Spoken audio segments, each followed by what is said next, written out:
ಇದಕ್ಕೆ ಸರ್ಕಾರ ಸರಿಯಾಗಿ ತನಿಖೆ ಮಾಡಬೇಕು. ಈ ತನಿಖೆ ಅಂದರೆ ಅಂತಿಂತರ ಹತ್ರ ಆಗದೆ ಹೈಕೋರ್ಟಿನ ಹಾಲಿ ನ್ಯಾಯಮೂರ್ತಿಗಳಿಂದ ತನಿಖೆ ಆದರೆ ಕೂಡ ಮಾತ್ರ ಅದು ಸರಿಯಾದ ಇದು ಹೊರಗೆ ಬರುತ್ತೆ ಅನಿಸುತ್ತೆ.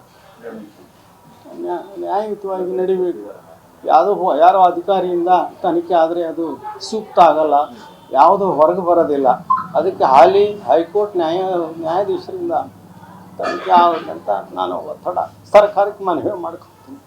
ನಮ್ಮ ಮುಖ್ಯಮಂತ್ರಿಗಳು ಇದಕ್ಕೆ ಆದೇಶ ಮಾಡಬೇಕು ಅಂತ ನಾನು ಎಲ್ಲ ಮಾಧ್ಯಮದ ಮುಖಾಂತರ ಕೇಳ್ತಾ ಇದ್ದೀನಿ. ಈಗ ದರ್ಶನ್ಗೆ ಅಷ್ಟೇ ಅಲ್ಲ, ಇಲ್ಲಿ ಏನು ನಿಮ್ಮ ಮಗನನ್ನ ಇದಕ್ಕೆ ಸರ್ಕಾರ ಸರಿಯಾಗಿ ತನಿಖೆ ಮಾಡಬೇಕು. ಈ ತನಿಖೆ ಅಂದರೆ ಅಂತಿಂತರ ಹತ್ರ ಆಗದೆ ಹೈಕೋರ್ಟಿನ ಹಾಲಿ ನ್ಯಾಯಮೂರ್ತಿಗಳಿಂದ ತನಿಖೆ ಆದರೆ ಕೂಡ ಮಾತ್ರ ಅದು ಸರಿಯಾದ ಇದು ಹೊರಗೆ ಬರುತ್ತೆ ಅನಿಸುತ್ತೆ.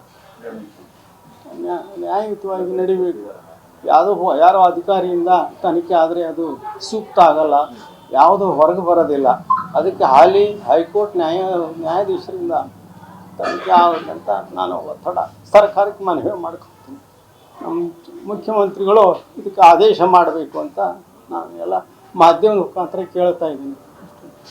ಈಗ ದರ್ಶನ್ಗೆ ಅಷ್ಟೇ ಅಲ್ಲ, ಇಲ್ಲಿ ಏನು ನಿಮ್ಮ ಮಗನನ್ನ